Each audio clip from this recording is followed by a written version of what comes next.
Continua il nostro viaggio verso sud alla scoperta del Western Australia. Orietta si comporta bene e le caldissime temperature sembrano non scalfirla. Non si può dire lo stesso per noi.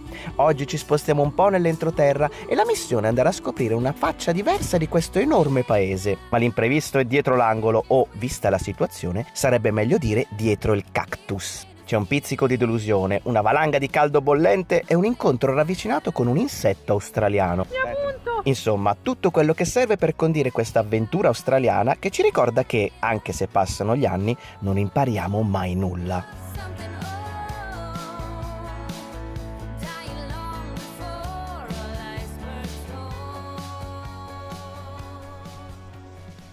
Buongiorno dall'Australia, nuova giornata qui in Australia, ci stiamo addentrando oggi verso l'interno perché vogliamo andare a visitare una città che si chiama New Norcia.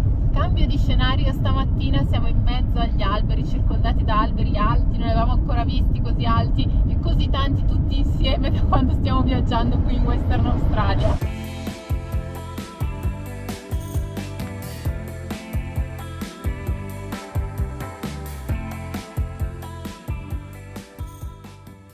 Cambio la guida e stamattina stiamo facendo soltanto strade secondarie e rientreremo di tipo 100 km nell'interno, nell'entroterra, e quindi anche la temperatura oggi potrebbe essere molto alta. Si potrebbero toccare 40 gradi come massima e come minima addirittura 25-27, quindi potrebbe essere una giornata bollente. Strade secondarie dove passa addirittura il treno. No, ci dicono che possiamo passare. Attenzione, comunque guardati attorno da quel lato e da questo e via. Qua non ci sono neanche le sbarre.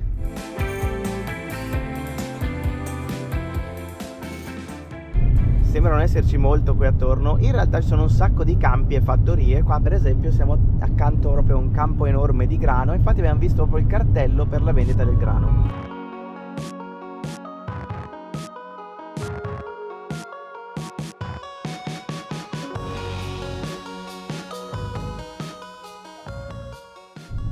Rilassa la guida, Angela?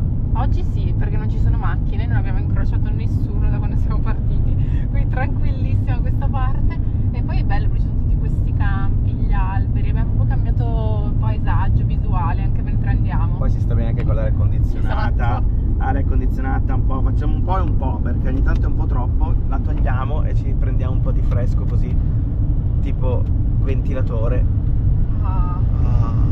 Comunque presto, perché sono tipo le 8 di mattina, siamo svegli dalle 5, cioè non c'è modo in Australia, andiamo a letto alle 9 perché è buio pesto e ci svegliamo alle 5 quando esce il sole, cioè le giornate durano tantissimo e quindi siamo anche belli cotti la sera, perché comunque veramente le giornate durano dalle 5 di mattina alle 7 e mezza di sera, sono lunghissime, quindi arriviamo praticamente alle 8 che siamo pronti per andare a dormire. Siamo finalmente arrivati a New Norcia, che non si dice New Norcia ma si dice New Norcia, chiaramente un po' inglesizzato, e non si chiama Norcia perché qua c'è il tartufo di Norcia o ci sono tutte le specialità buonissime di Norcia, ma perché qui c'è l'unico complesso monastico di tutta l'Australia.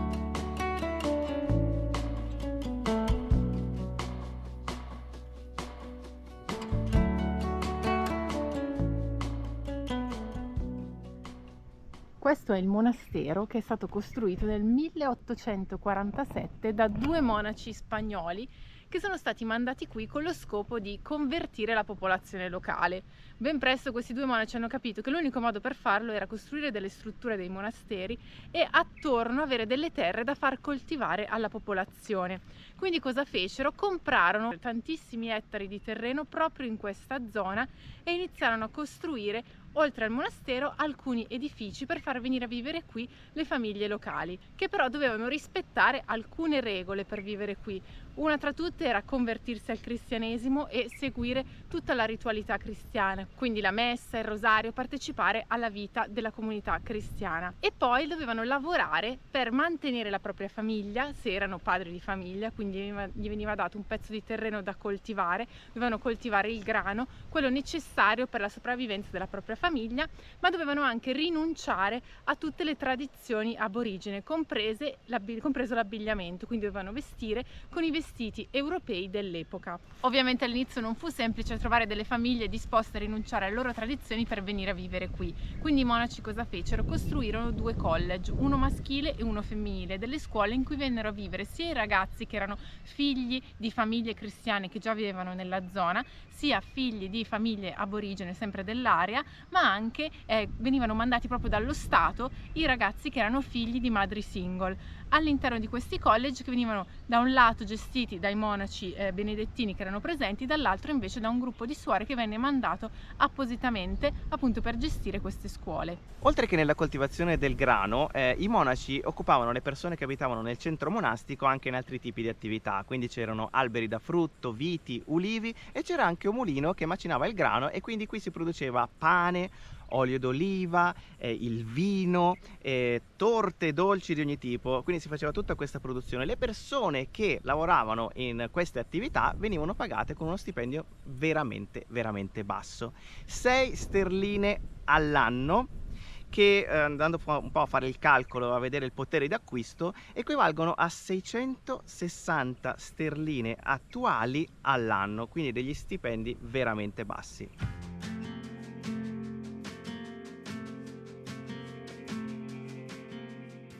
Già in un altro video abbiamo accennato agli effetti che ha avuto la colonizzazione inglese in Australia, una colonizzazione che è stata portata avanti in modo brutale e violento e che ha visto la morte, l'incarcerazione e la tortura della maggior parte della popolazione aborigena che viveva in queste terre. Ovviamente anche questo progetto, questa missione, questa conversione forzata della popolazione ha avuto delle conseguenze molto negative. Le prime si sono viste già quando è venuto fuori che all'interno dei collegi, quello per le ragazze e quello per i ragazzi, venivano fatti maltrattamenti e abusi. Pensate che i genitori non potevano nemmeno andare a trovare i propri figli all'interno di questi collegi, era completamente vietato. Ma questo era solo l'inizio, perché tra gli anni 60 e 70 del 1900 sono venuti fuori degli scandali enormi che riguardano proprio questo complesso monastico. Moltissime persone hanno denunciato abusi e violenze proprio portate avanti dai monaci di questo monastero, tanto che i monaci sono stati costretti a vendere la maggior parte delle proprie proprietà per risarcire le famiglie delle vittime di queste violenze. E questa è la pietra del ricordo che è stata messa qui, è un monumento in memoria di tutte le persone che sono state abusate e che hanno sofferto tra queste mura. Oh ragazzi, noi veniamo da tanti giorni, tanti chilometri nel deserto. Avevamo tanta voglia di vedere qualcosa di diverso, di insomma respirare un po' di arte, di cultura e vedere qualcosa di nuovo, cioè la tipica cattedrale nel deserto che in effetti abbiamo trovato, ma poi è bastato veramente pochissimo, scavare un pochino per tornare immediatamente con i piedi per terra. Fuori dal visitor center ci sono delle panchine e dei tavoli e noi siamo seduti sulla panchina che è decisamente più fresca in questa zona e ci siamo messi a mangiare i nostri paninazzi con pesto e insalata e olive eccetera eccetera, tutto molto buono. Confermi? Confermo. Targa wow per questa macchina. Oddio che caldo, wow! Caldo wow, sì, siamo saliti in macchina, abbiamo acceso l'aria condizionata, adesso ci spostiamo alla prossima cittadina che è a un centinaio di chilometri da qui. Ammazza ragazzi, guardate qua cosa sta passando, che paura! Aiuto! Giganteschi!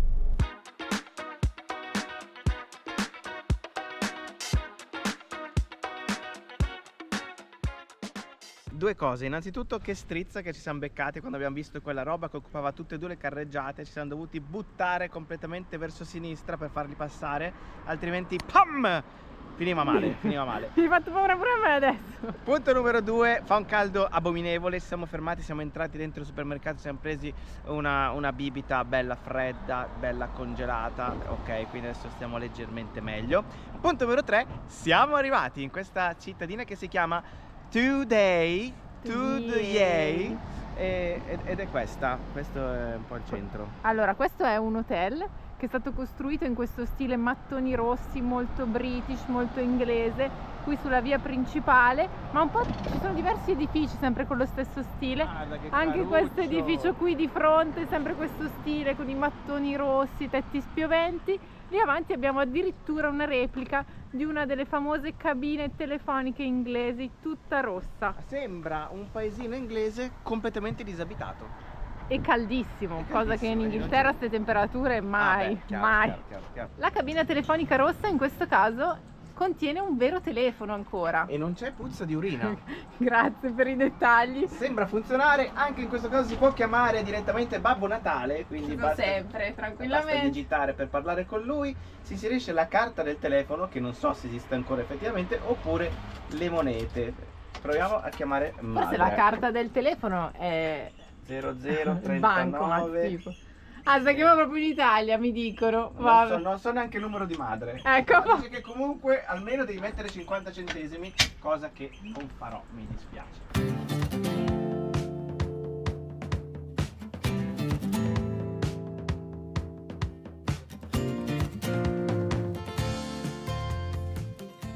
Questi pappagallotti verdi li abbiamo visti un po' dappertutto qui in Australia. Sono anche oggi a Today. Oggi siamo passati da Norcia a Brighton, ecco, lo so, prima città inglese che mi è venuta in mente. C'è anche l'ufficio della polizia sempre in mattoni rossi, accanto invece un parrucchiere. Questa volta hanno dipinto la facciata di bianco. Ma sai cosa mi ricorda? Più Dai. che Brighton? Eh? Una cittadina che stava, le cittadine che si possono trovare sulla Route 66. È vero, Sì. perché comunque c'è un'ape addosso, ma mi sono spaventata adesso. Mi appunto. Come ti appunto? Mi ha lasciato il pungiglione, guarda, No! è lì. Tiralo fuori subito, tiralo fuori. Ah, intervento in emergenza. Ma Ah, ha lasciato una roba bianca. sì, Punta dall'ape in diretta. in diretta. Fa male? Abbastanza. Pericolo scampato, mi sa, è rimasto soltanto un leggerissimo puntino qui, ma c'era tutto il pungiglione con tutto il veleno, tantissimo veleno, ed era tutto fuori per fortuna. Comunque adesso andiamo in macchina a prendere, abbiamo una crema da mettere sulle Sì, punture. quella per le punture. Fa male? Un pochino ha fatto male, devo dire, però sta già passando perché era quasi tutto fuori, poi tu me l'hai Meno tolto male, subito. meno male. Non era una vera e propria ape, era una pettina piccola nera che avevo tra i capelli, quindi ho fatto così e lei mi è caduta sulla mano e l'ho... Tutto in diretta. Tutto Tutto in diretta, mentre sparavo fesserie.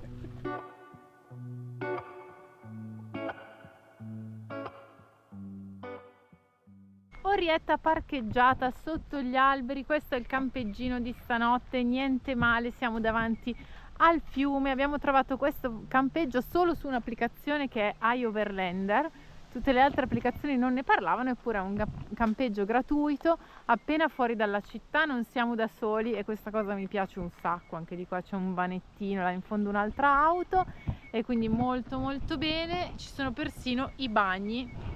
Deve fare un po' un'arrampicata perché sono là sopra e poi siamo in mezzo alla natura, e dopo la mia esperienza di oggi un po' di... però vabbè, almeno c'è un po' di aria, adesso arriva un po' di aria della sera. Qui abbiamo il nostro DJ ufficiale from the camping, Paolo from the camping. Sì, sto preparando tutta l'attrezzatura per il concerto di stasera. Stasera prepariamo. Ti ricordo già Cos'è che abbiamo comprato? il tofu. Il tofu. E poi tofu, pomodoro, olive, Carote. carote, una Ciao, cosa nuova, insomma. Abbiamo aggiunto il tofu a quello che abbiamo mangiato oggi. Abbiamo trovato in offerta dei paninazzi. Le gioie del supermercato, paninetti col formaggio o qualcosa sopra, ma che ne sappiamo Questo dobbiamo noi. assaggiarlo secondo me in diretta, possiamo Così. vedere. A fare una Questo è la sera, perché è il pane che sforano ogni giorno. La sera 99 centesimi, 4 paninetti. Tieni Angela. Buono, sa di pizzetta al formaggio. Pizzetta al formaggio. Mm.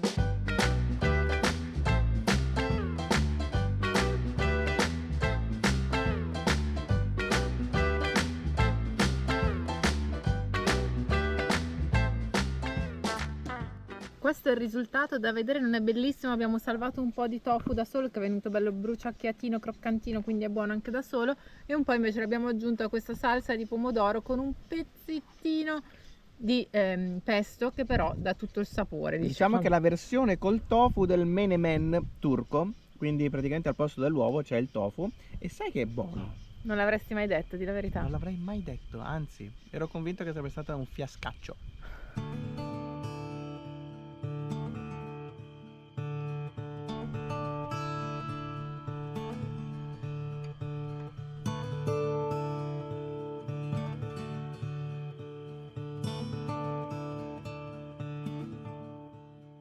Buongiorno ragazzi, dopo la colazione siamo venuti a fare un po' di spesa in questo supermercato che si chiama Spadshed. È un po' difficile da pronunciare, però ha una storia molto interessante ed è una piccola chicca perché vendono soltanto, cioè tantissimi prodotti freschi, cosa non facile da trovare in Australia.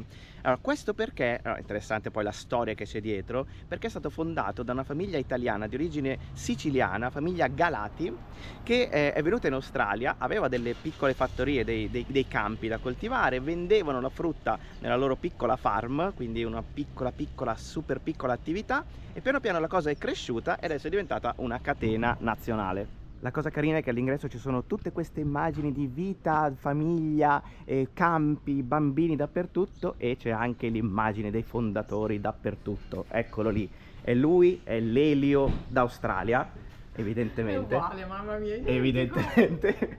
E questo è uno dei fondatori, oppure adesso non so, qualcuno che sta gestendo Della attualmente. famiglia, diciamo. Questo è il regno della frutta e della verdura. In realtà questo Spadshed è un pochino più piccolo rispetto a quelli che abbiamo visto in città a Perth, però ci sono comunque, andando a cercare, delle belle offerte. Tra le cose fondamentali chiaramente ci sono le banane, che in Australia vengono sui 2,50 € al chilo, quindi comunque non super economiche ma super grandi, devo dire. La verdura costa molto meno della frutta, per esempio le carote addirittura ragazzi sono a 60 centesimi di euro al chilo, ci sono addirittura i finocchi, questi sono costosetti, sono 3 dollari al chilo, 2 euro circa. Al pezzo, non al chilo. Al pezzo? Sì, ah, ok. Alcune cose sono vendute al pezzo, tipo i finocchi, ma anche le zucchine economicissime perché 70 centesimi di dollaro l'una, quindi al pezzo. Anche le melanzane sono vendute al pezzo, ma come le melanzanone, 2 a 5 dollari. Insomma 3 euro per 2 melanzane. Lui è un po' dappertutto e ci dice quanto è buona la frutta e la verdura. Questa non l'ho mai vista nella mia vita ragazzi, la zucca gialla è minuscola, sembra un limone schiacciato e invece è una piccola zucchetta gialla. Questa è la mia sezione preferita in assoluto, ho una passione per le pesche. Qua ci sono i due tipi di pesche, quelle pelosette, invece le pesche noci, ci sono anche le pesche bianche, le prugne, insieme i manghi. Come prezzi andiamo dai 10 dollari al chilo per le prugne, che sono le più care, e scendiamo a 4,99 per le nettarine o le pesche gialle 5,99. No ragazzi, c'è questa sezione assurda che non avevamo mai visto da nessuna parte qua in Australia. Allora c'è cibo per cani, che sono questi salsicciotti di carne. Tra le varie carni c'è quella di canguro. Questa è la sezione delle pie. Allora, per chi è stato già in Inghilterra non sarà una grande novità, ma qui in Australia sono un piatto forte, cioè se ne mangiano spessissimo. Sono queste torte salate, in questo caso è ripiena di carne e cipolle, ma ci sono i vari gusti tutti qui sopra, con il bacon, il formaggio, quella al curry, al pollo e verdure, e sono un pranzo direi bello tosto perché sono belle grosse, tutte ripiene. Stai tranquilla Angela, col panettone in mano. No, voglio solo vedere dove lo fanno. Sono sempre Italia, curiosa. No? No. Ah sì, fatto in Italia, vedi. però non dice dove, solo dice da chi è stato importato, quindi da loro, però non si sa dove. Chiaramente là sopra ci sono tutte le foto delle farm e dei signori. Eccola qua, per esempio, loro sono credo i fondatori, perché sono i due un po' più anziani e probabilmente sono loro che hanno fondato la catena. Un must è il garlic bread. Questa è la cosa meno italiana, più spacciata per italiana che esista, cioè il pane all'aglio, che non esiste da noi, sono una bruschetta, invece questo è venuto proprio così, 2 pezzettoni di pane all'aglio. E qua sotto ancora pie, però in versione gigante. Questo è per tutta la famiglia, se devi fare una festa. Sezione sottaceti e sottoli, e qua ci sono quelli più grandi in assoluto. Qua abbiamo i cetriolazzi, una versione da 10 kg, 2 kg. 2 kg. 2 kg, anche le cipollotte, guarda qua, ma che belle queste cipolle. Che voglia! Compriamo 2 kg di cipolle sottaceto. Beh, ci sono comunque anche quelle verdi. Kryptonite, ma che colore è questo? Più di un'ora senza te. Come posso stare una vita senza te? Dobbiamo coprire la canzone perché sennò YouTube non ci fa mettere blocca. questi video, ci È blocca. già successo È per quello in che Australia. cantiamo sopra, così stonati, perché sennò... Eh sì, aveva dovuto tagliare un pezzo di un video una volta perché aveva beccato la canzone sotto, quindi aveva dovuto tagliarla. Questa è la sezione migliore, dal pesto ai sughi fino in fondo. Oddio, vedo questo tuna No, bake. tu non hai visto questa? Che cos'è? La salsa Alfredo. allora. Anche questa è un'altra cosa spacciata per italiana, che poi italiana non è, credo che sia americano, questo Alfredo che l'ha inventata. Allora ragazzi, io ho cercato in tutti i modi lo chef Boyardee, lo stesso chef degli Stati Uniti, e non siamo riusciti a trovarlo purtroppo. Quello che peccato, quei ravioli erano così buoni che guarda, proprio non vedevo l'ora di... È un peccato, per fortuna c'è Raguletto. Stamattina a colazione ci siamo messi un po' a cercare le specialità culinarie australiane. Cerca e ricerca, mi ha scoperto che in realtà non esistono. Cioè c'è una cosa, un piatto che si chiama chicken parmi, magari metto la foto qui, ed è, diciamo, prendono spunto dalla parmigiana italiana, mamma mia, che accostamento terribile, e qui fanno la stessa cosa ma con il pollo fondamentalmente, una pappanata molto bella tosta. Vabbè, a parte ciò, non abbiamo trovato appunto le vere specialità, no? Che si fanno solo qua, no. Ce n'è forse solo una ed è di fronte a noi e come diceva la nostra amica Monica, è questa, è solo lei, la Vegemite. La Vegemite. Allora, sì. Qualcuno nei commenti, adesso non ricordo chi ci aveva scritto, che l'ha aperta 7-8 anni fa perché gliel'hanno regalata, ce l'ha ancora oggi, è ancora identica dopo 7-8 anni nonostante sia stata aperta. Si conserva per tutta la vita. È una salsa che è fatta con il lievito in pratica. Fortissima, che loro usano soprattutto col salato da spalmare sul pane, si fanno i sandwich, ce la mettono. Allora, noi l'abbiamo provata e non la riproveremo. Esatto, la rimettiamo Ecco. dov'era, ecco qua. Specialità australiane, diciamo escludendo le carni assurde che si mangiano qui, come la carne di canguro e quella di coccodrillo. È strano, mentre fai la spesa ti giri un attimo, bam, e ti trovi davanti alla faccia di Elio, storie tese. Dappertutto. Ecco, forse no, questo... metti giù, subito, giù. Questo è il Boyardee più o meno, No, gli spaghetti in scatola, via. No ragazzi, l'Arizona. Finalmente abbiamo ritrovato l'Arizona in 3 gusti diversi. Un pacco record di parleggi, ragazzi. I biscotti indiani, i miei biscotti preferiti. Sono un pacco veramente enorme a $5, quindi a 3 euro. Geniale ragazzi, hanno fatto anche l'arbre magique con la sua faccia.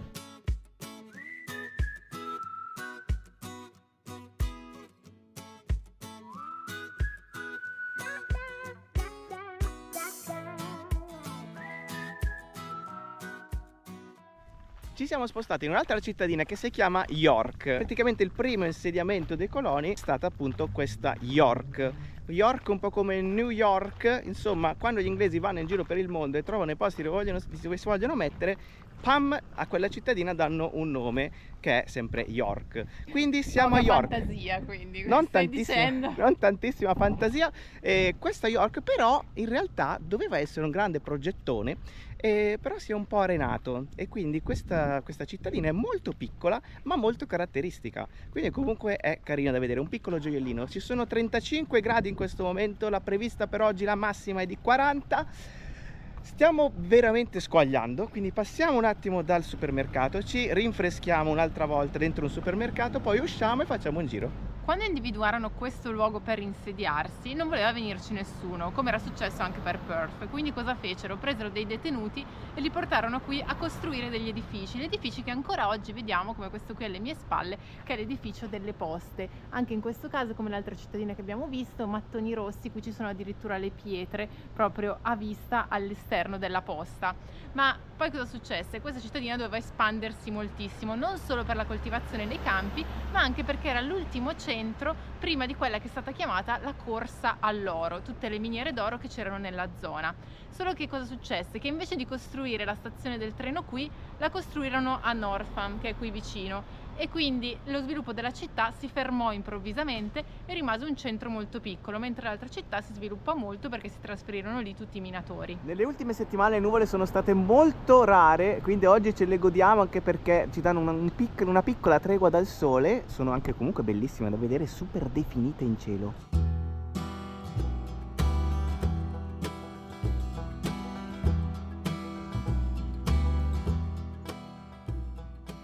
La cittadina si estende tutta attorno a questa via principale e c'è veramente qualsiasi cosa. Ci sono i ristoranti, pub, ci sono gli hotel, negozietti vari, ci sono negozi anche dell'usato che abbiamo visto adesso passando qua dietro. Lì in fondo invece c'è la town hall, quindi il municipio, e adesso ci addentriamo più nella parte centrale.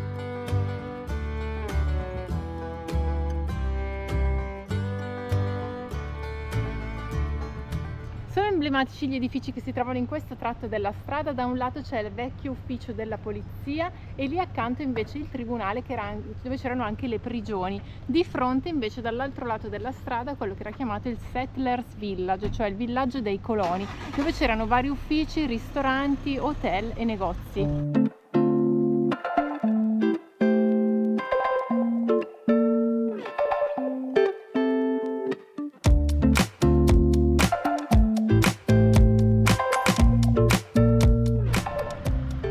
Rispetto alle altre cittadine che abbiamo visto in questi giorni, devo dire che York è un piccolo gioiellino, si vede proprio la cura nei dettagli da parte delle persone del posto che si prendono cura degli edifici, dei decori, e su ogni edificio storico c'è una targa che spiega che cos'era quell'edificio in origine e cosa è diventato dopo. Siamo tornati al parcheggio dove siamo stati la scorsa notte, quindi stiamo anche stanotte benissimo qui e in questo momento stiamo benissimo perché fuori c'è il delirio del calore. E siamo chiusi dentro con l'aria condizionata che abbiamo usato per arrivare fino a qui. Quindi ancora. Sì, ancora si resiste. Poi questo posto va bene perché possiamo tenere abbassati i finestrini, mettere calze protettive dietro, Far passare un po' d'aria.